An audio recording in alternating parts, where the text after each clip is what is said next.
Hey everyone, how's it going? And welcome to another weekly episode where we look at some book covers, talk about what makes them work, and then let you vote for your favorite in the link down below. Speaking of down below, there are many things down there that if you click, babies will be raised healthy and safe.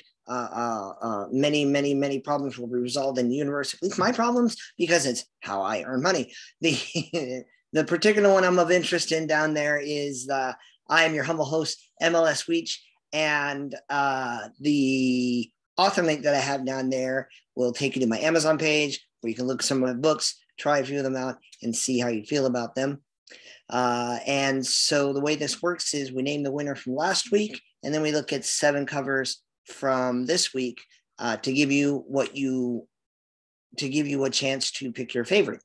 We are still voting for the February book cover of the month, so you can go down there, look at the 4 covers we selected for that month and decide on your favorite as well.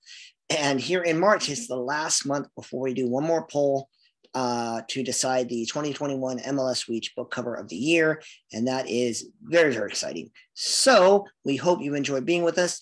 If you have been with us and have been watching, this is a teeny bit late. We usually post at midnight on Saturday, but we have some scheduling conflicts, but we still got it up on Saturday, so it shouldn't be too bad. Let's start off by naming the winner from last week.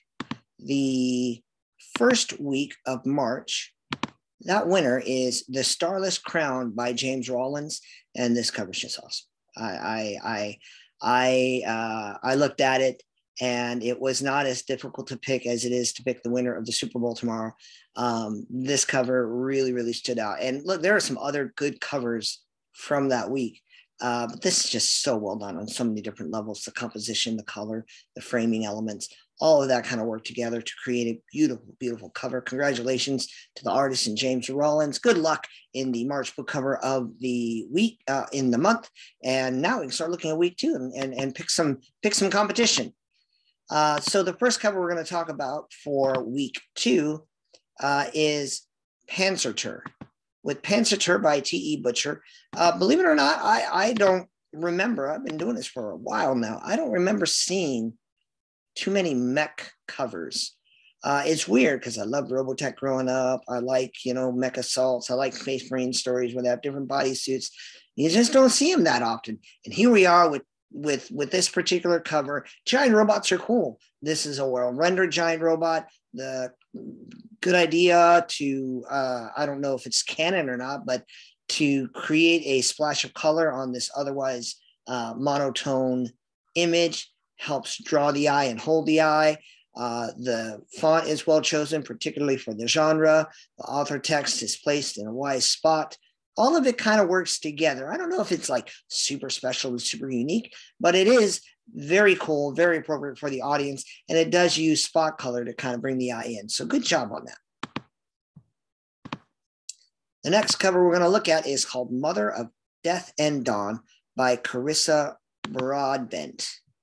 Sometimes I need a moment on the names. So this is gorgeous light and beautiful color. The character is rendered well. Even the detail in the arm tattoo is just fantastic. Who doesn't love a flaming sword? It's not an original concept, but it might be the best rendition of this concept I have seen in a good long while. Notice how the light and shadow fall off on her face, and it is accurate to the light that would be created by the sword. You got this beautiful backlight that helps separate her from the background, especially there in the shadow. Font, the title text is well chosen and well placed. So we're 2 covers in now, and we don't have any like super original, like creative concepts. What we do have are fantastically executed plans, and that goes a long way if you're a cover artist or if you're an author looking for a cover artist. Sometimes you don't have to like break the mold in an idea. You just have to do the idea right, and this cover does it. Third cover we're going to talk about is Lost in the Waking Well by John Notland. And we've actually seen a few covers that are similar to this concept, and yet here again we have a well-executed version of that concept. Now, I don't remember off the top of my head the other covers I saw that followed this format, but I do remember that I had a problem with the light and the placement of the text. Here, you got this spacing, and there's a price to be paid. Typically, when we're reading text, we like text to go together so we know it belongs together. But they broke a rule for the sake of allowing us to connect to a face. Got this, filmy dress in water that we can, see, kind of creating a cloud-like atmosphere, beautiful backdrop. And so you have Lost in the Waking Well, and the spacing is consistent, and it allows us to see the face of the subject. So we get the best of both worlds. I think if I were trying to be like letter of the law in terms of what people typically expect, it wouldn't have shocked me if they had brought the title text closer together to keep everything grouped. There's this Gestalt principle called grouping. Things that aren't close together belong together in the human eye. And if you bring it down to the underneath of the text, but when you have those text elements kind of surrounding the body, you're creating a framing element around the face that emphasizes what a person should look at. This is what they call an implied frame because it doesn't have all four edges.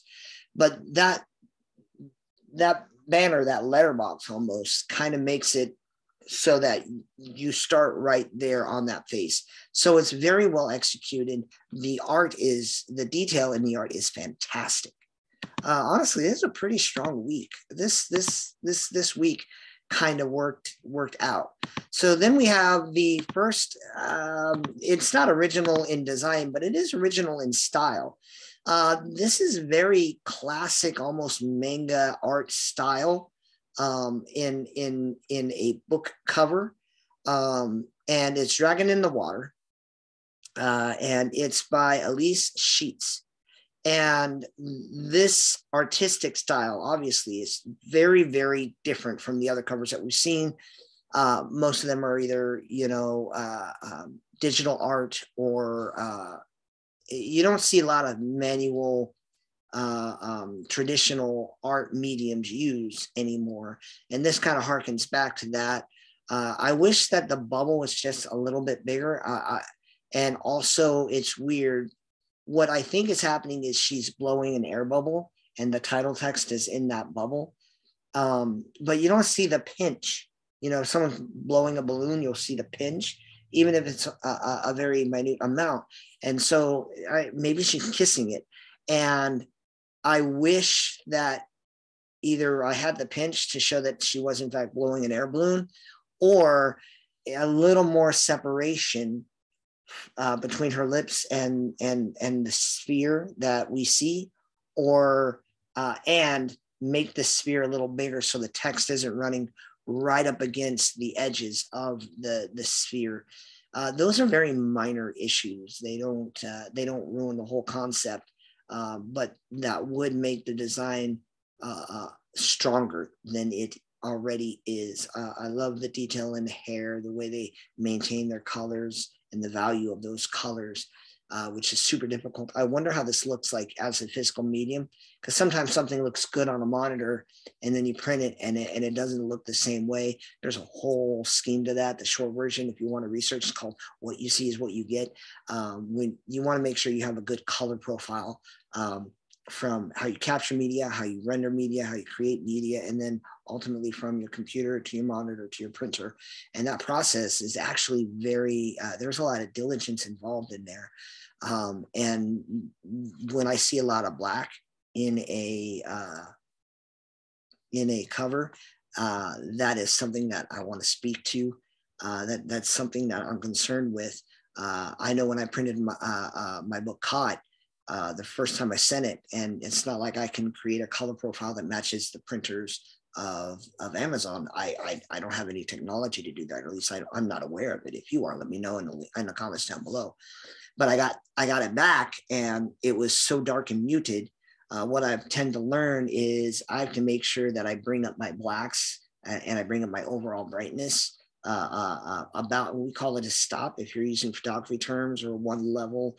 There are a couple other, it depends on what school you went to, but I brighten it up because I know that the printers, particularly for those who use Amazon, they tend to be a good amount darker than what you would initially expect. So that's just a little bit of guidance that this allows me to speak to. This is a fantastic cover, and it's a little more unique than the others. I'm curious because the last time we had several that looked the same and then one that was very, very unique. That one won. And I wonder if that happens again this week. This next cover we're going to look at is Mist by Andrea Fink. Every time I see the back of a subject's head, I kind of go back to like an artistic, traumatic. I don't know. I don't want to overuse trauma because I think people go through that. People shouldn't diminish it. But I got a rejection letter from a college. And the first words, it wasn't like, I didn't even get a thank you for your application. We appreciate your interest. I got straight up first words. Backs of heads are never interesting. That somewhere in my house, I still have that letter. So that really impacted me. And I think every time I see it, especially when the figure you're looking at is a dominant figure in the image, the bigger the figure is, the more important it is for us to see something to connect with, eyes, the side profile, something. And that's kind of what's happening here. So why did I pick it? I did not pick it so that I could complain about my failures as an artist.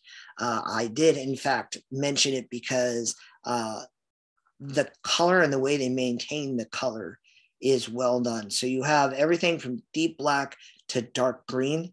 And if my colorblind eyes can see the distinctions, then someone put a lot of effort into making sure that those colors held together and were obvious and easy to see. I get that we have this title text, Mist, and then the subtitle is under the word Mist. If you're going to do that, at least the smaller text there, I'd want it to end at the tip of this T so that it still looks like one grouping of text. But it just feels weird. You could have just made the M the same size and brought the text below. That little distinction creates, I think it affects the balance of the title text in a unpleasant way. But if you like it, it's cool. Same thing with the blacks in the other one, and this is even tougher. Again, if I were a big company and we're really like, this is a prestigious award, I would want to see how the cover actually prints, because digitally speaking, the black hair stands out ever so lightly against the darker background. But I would wonder how that holds up in the print. And that is something anyone should consider as they're working with it. And then the figure is holding her arms a little awkwardly, but she's keeping this timepiece or this pendant or whatever that is behind her back for some strange reason. So I guess I had a lot of feedback that talks about various aspects of how they work together. I can't harp enough on how hard it is to maintain value of the brightness of color throughout an image when its range of color is very small. Dark black to dark green, that's not like a big part of the visible light spectrum. And so it's very hard for any eye to distinguish between those tonal values. And this does it. I can even see the black crow because they bring it down and place it in the lighter part of Misty Mountain on which we I assume are standing. So those are really, really solid things to do. If this were a first draft from my artist, I'd be like, this is a great start. Can we talk about how to position this figure so we have something to connect with? Or if it's about the Misty Mountains, then let it be about the Misty Mountains. Let it be about the landscape and make the figure much smaller. I assume that this figure and this timepiece, I assume that they're integral parts to the plot, which if I read, they would make sense. But if those things are important, then I would reconceptualize the manner in which the figure is presented in a way that allows us to connect to this figure or to the timepiece or whatever it is the the creator wants us to emphasize. So a couple more covers to go here. The next one is a little different stylistically. I'm pretty sure it could be a rendered figure. I'm not 100% positive. I wouldn't be shocked if it was a photo that was taken and then played with digitally. So whichever one was done, I like the color contrast in the title text. I like the rendering of the light on the figure, whether it be a model or a rendered image. The landscape is distinguishable enough for someone to know what it is without it being too hard to, without it being distracting. The little circles of fire and little waterfalls of water, a little on the nose, but it still presents the overall concept and design. So all of these things kind of work together for a pretty solid portrait cover, which you tend to see a lot of in this particular genre. So it's well executed, if not unique or interesting, but it's still solid design, and so it deserves a shot. And the last one we're going to look at is Generation of Vipers by Peter Crawdan. And this is the cover we're talking about. So, you get science fiction stories. Typically, you got, a planetscape. I like the gradient. I'm interested because it's Generation of Vipers, real clever using that streak of light to create the letter I in the word vipers. We see that done from time to time. It's a little, a design concept like this is designed to make the reader question. That's not the style I assign to, but that I ascribe to, but it doesn't mean it's not something people do. Sometimes people use a cover that's so unique and difficult to see and identify that they look at it and be like, so I guess there's something going on with the planet, maybe some strange energy is building underneath there. You're not going to look at this cover and be like, oh, I know what this is. I like covers where I look at it and I kind of get a feel for what it is. I know the genre, I know what's going on. But that doesn't mean that covers that create questions, that make people wonder what's happening, that have only the most vague implication in what's going on, that they aren't also successful. They just don't work on me, so to say, but they might work on you guys. So I wanted to use this cover. I wanted to give this cover into the tournament because it is a different interpretation on what covers typically do. There are people like myself who think that the cover's job is to be kind of like a movie poster for the book. It gives you an idea of the genre, the tone, the context, and introduces the character or the setting, something of that sort. And some people are like, well, no, the point of a book cover is to get people to wonder what's inside. And that's what this cover does. So I kind of wonder how this one will hold up and what people will think about it. So congratulations to all of the entries, because that is all 7 of the books that we're looking at today.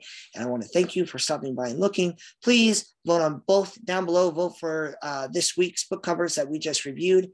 And also, please take a moment to vote for the book cover of the month of February so that we'll have 11 covers done and decided, and we'll name that winner next week. Thank you so much for being with us. And as always, God be with you.